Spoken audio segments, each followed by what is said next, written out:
Pokemon Go just dropped their content update for the month of October, and this is everything you really need to know, and we're going to start off with events. First off, running all the way until October the 14th is going to be the XP Celebration event. This is when level 50 will be axed, and the level 50 jacket will also be vaulted, but remember, there are certain bonuses running all the way until the 14th, which can really help us with XP. For example, it's going to be 2 times XP when catching Pokemon, which means on a lucky egg, you're going to get 4,000 XP per catch. We get an additional 3,000 XP for completing a raid battle, as well as additional 3,000 XP for completing a max battle too. And do not forget about the timed research on your left tab. There are certain tasks we can go through, and you can get up to 7 million free XP from completing these tasks, guys. If you're trying to get to level 50, that 7 million could come in handy. Next up, and our first event of October officially, is going to be the Steel Skyline, which brings about the new Dynamax Pokemon of Duraludon. D-Max Duraludon will be one of the best steel type attackers. It won't be as good as something like Zacian or Zamazenta, but it will be better than something like Metagross from an attacking point of view,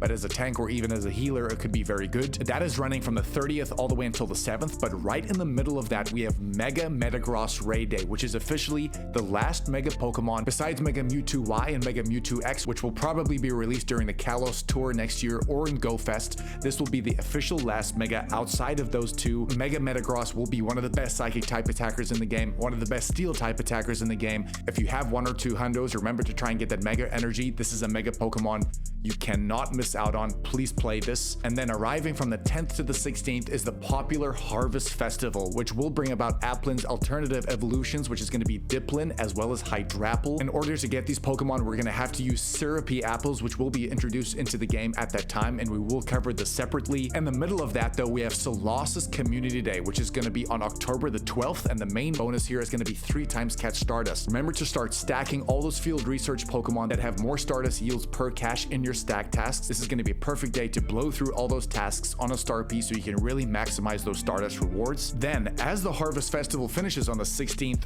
right then and there, we have the celebration event for the Pokemon Legends ZA game. This is probably going to be featuring a lot of Pokemon in Kalos specifically, because the game will take place in Lumoe City, and remember, there are new Mega Pokemon that have been released. We've seen something like Mega Dragonite been released, we've seen something like Mega Malamar been released, and that is going to be ending on the 20th, which then we have the Mega Raid Day on the 18th, and it has not been announced. As we said with Metagross, everything else has been released, bar the Mega Mewtwo X and Y. We don't know what that is right now. It's probably going to be a repeat of a certain Mega Pokemon we've seen. Hopefully it is a useful Mega. Moving on, we then have Halloween Part 1 starting on the 21st all the way until the 27th. This is probably going to feature something like G-Max Garbodor, which we have seen in some of the trailers, and we probably will see the return again of G-Max Gengar, which I think is awesome. And right in the middle of that, we also have a Go Battle weekend. And then starting on the 27th, which is going to be the last event of October, is going to be Halloween Part 2, which, as we said, will probably feature G-Max Garbodor,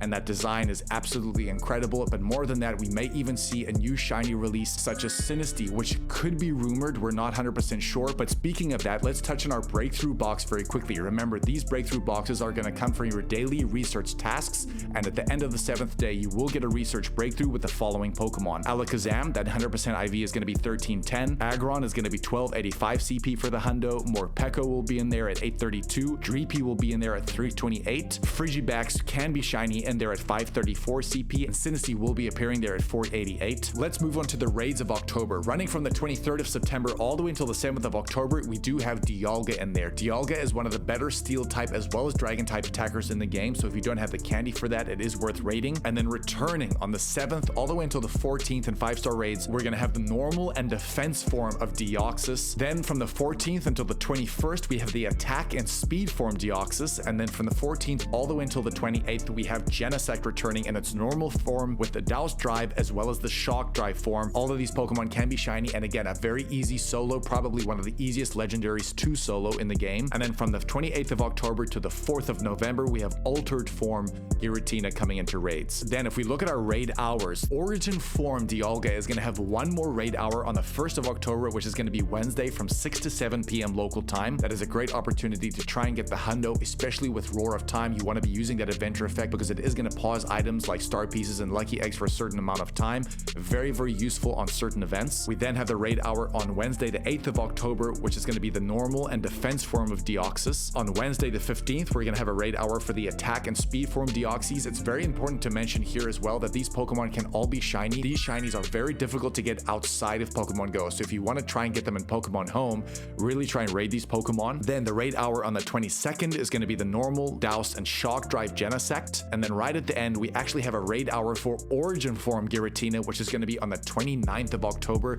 A very good ghost type attacker in the game and very useful. It doesn't end there. We have spectacular mega raids coming around. From the 30th all the way until the 7th, during that Steel Skyline event, we have certain steel type megas like Mega Caesar, Mega Steelix, as well as Mega Lucario, which is one of the best fighting type attackers in the game. A brilliant opportunity to try and collect all these steel megas. From the 7th until the 14th, we then have the Hoenn trio returning. We have Mega Sceptile, Mega Blaziken, as well as Mega Swampert. All of these Pokemon are absolutely crucial to raid to get the Mega Energy, but they are some of the best attackers in the category. From the 14th until the 21st of October, we have Mega Mawile returning alongside Mega Salamence. From the 21st to the 28th, we then have Mega Houndoom as well as Mega Absol. And then from the 28th until the 24th, during Halloween, we have Mega Gengar, Mega Sableye, as well as Mega Banette. All of the ghost type megas. Mega Gengar is probably the standout here because it is one of the best ghost type attackers in the game too. Then moving on to our Max Mondays. These are the Pokemon that are going to be featuring from 6 to 7 p.m. each Monday during the month of October. The first Max Monday is going to be Max Drillbur returning. I'm so glad this is returning for anyone that doesn't have a hundo. Drillbur going into Excadrill is the best ground type attacker right now we have as a Dynamax Pokemon. Making its debut on Monday the 13th is going to be Dynamax Bounce Sweet, which of course can go into Sarina. Sarina actually has a better attack value than something like Venusaur,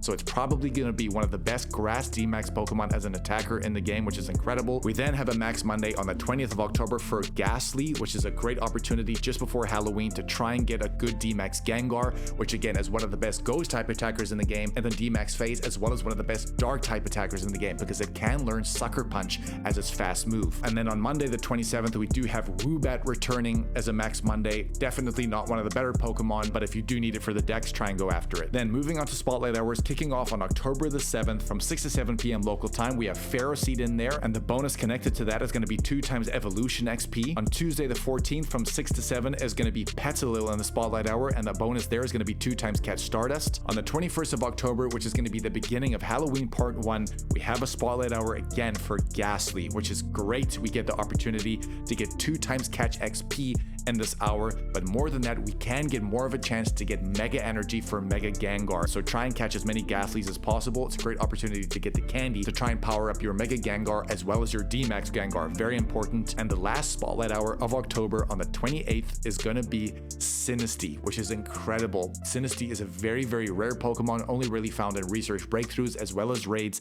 It is going to be spawning in the wild, and remember, the bonus connected to this is going to be 2 times Catch Candy, which is huge. When I first looked at the month, I thought, oh, this is a little bit underwhelming, but when I go through all the details, there are some incredible things to go after, especially things to catch up on if you are a new player or even an advanced player and you don't have Mega Energy for something like a Mega Blaziken.